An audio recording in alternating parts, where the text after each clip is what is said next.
Hello， 大家好，今天来画一幅静物写生，我的第一幅水彩静物写生。就地取材，来画一口锅和一副手套。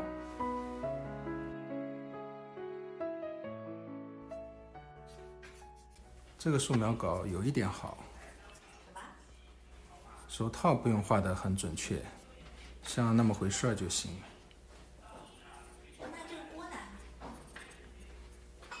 这个锅要画准，透视要准确，要不然摆在那儿摆不安稳。好了，差不多了。要打那么多阴影吗？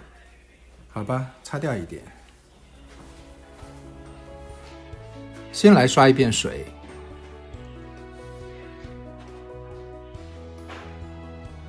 哦，怎么啦？躺下来了。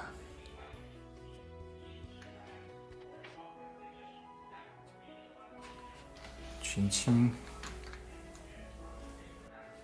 先来画背景，颜色很淡，笔刷上的浓度很稀薄，茶到咖啡的浓度，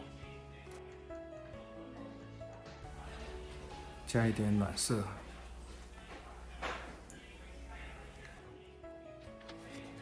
加入一些胶赭或是红色，让颜色的冷暖有所变化。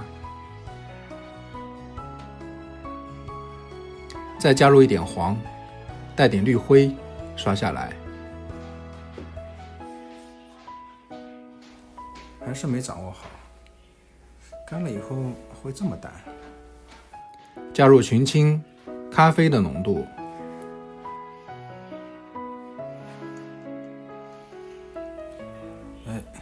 干了。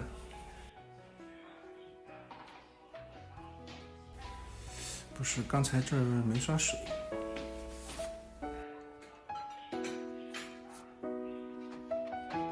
事实上，开始这幅写生练习的时候，我并没有做好计划，哪里应该干，哪里应该湿，水分要如何控制，加之对水彩变干以后颜色变淡的程度预估不足，需要多次加深颜色。往往再次上色时，纸已经是半干状态，颜色无法得到混合，变得很脏，而且出现水痕。调个黑色。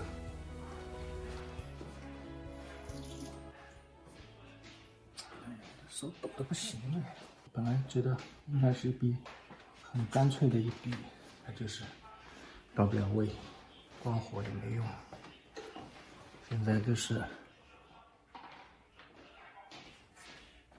他说手抖摇是常见的症状，但最常见的原因叫做特发性肾颤，多半是跟亲属的遗传有关。你的外公外婆手抖吧？抖啊，我外婆抖啊。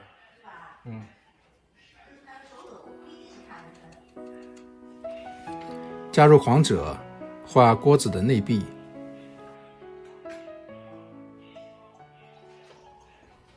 古兰，衔接好。紫灰色牛奶浓度。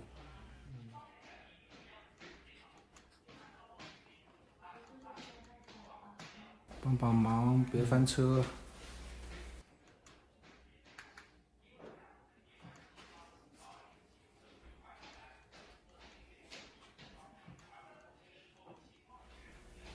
再来两笔，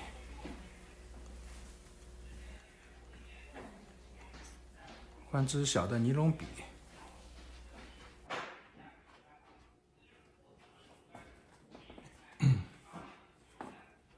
加点普鲁士蓝，太淡了。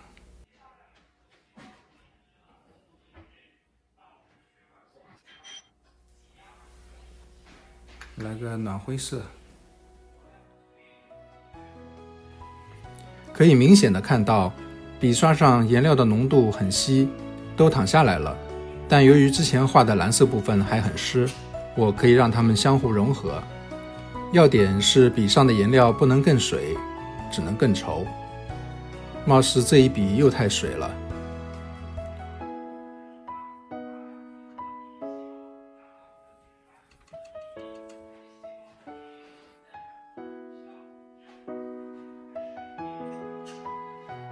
感觉翻车是迟早的事儿。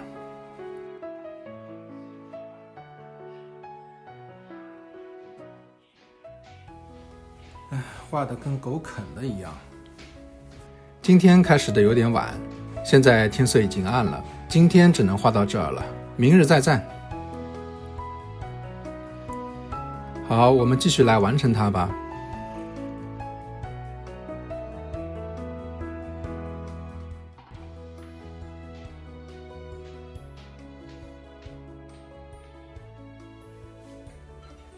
Oops。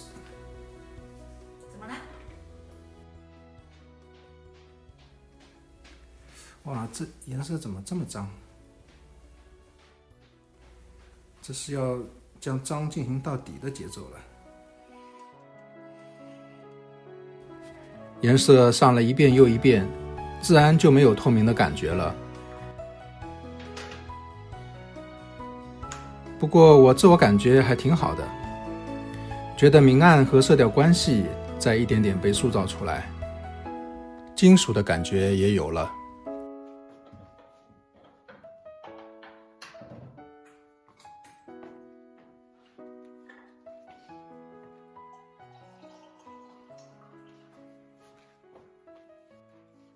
笔呀，这画不准，现在都是，气死我了。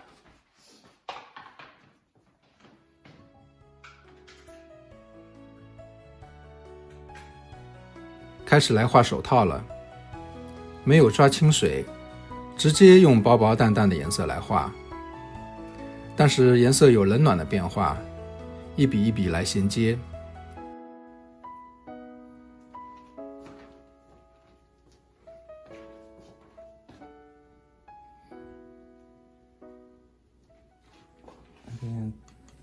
这点黄色，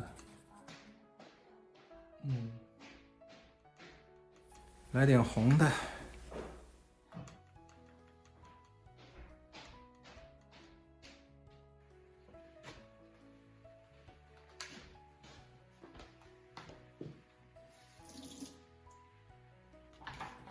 再来点绿的。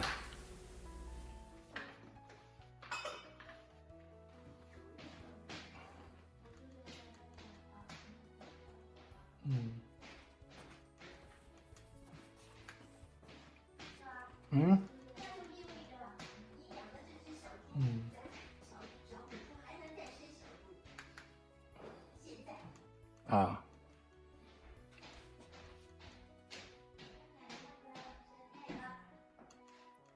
哎，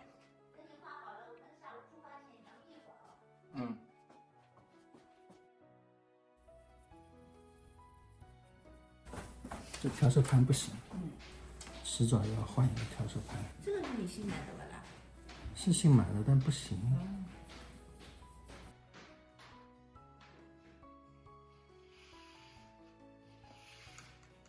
哎呀，完了完了，越画越糟糕了。画扶手啊，还行，可以的呀，就是不够水灵，越画越不水灵，特别是这一块。也刚才前面有一段时间是还可以的，后来越描越黑了。越描越不行。看大师画还是什么？自己画还是难。对。问题总结：一，在纸面干湿程度越过临界点时，还在用湿中湿来画，很容易翻车，此时必须补水。二，一直在用茶到咖啡的浓度来画，常常用更稀的颜料介入，从而容易出现水痕。正确的方法是逐渐转换到牛奶、奶油的浓度。三，对于水彩干后变淡的程度掌握不够，以至于屡屡达不到想要的明度，因而造成多次上色。这是很致命的，因为它让我不断地重复1和2的错误。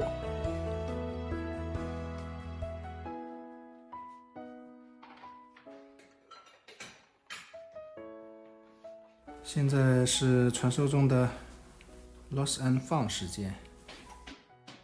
什么 lost found？ 失物招领啊？ found 就是清晰的边界 ，lost 就是模糊的边界，消失的边界，就是该加强的要加强，该减弱的减弱。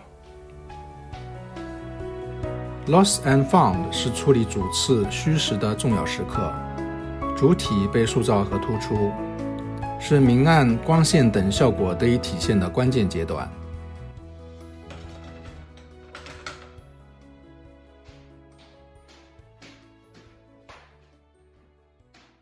是时候把狗啃的锅子收拾一下了。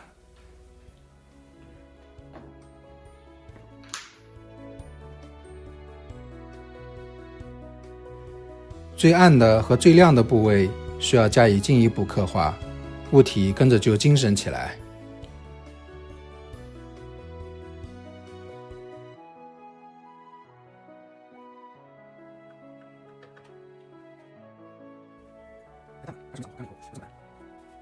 可以吗？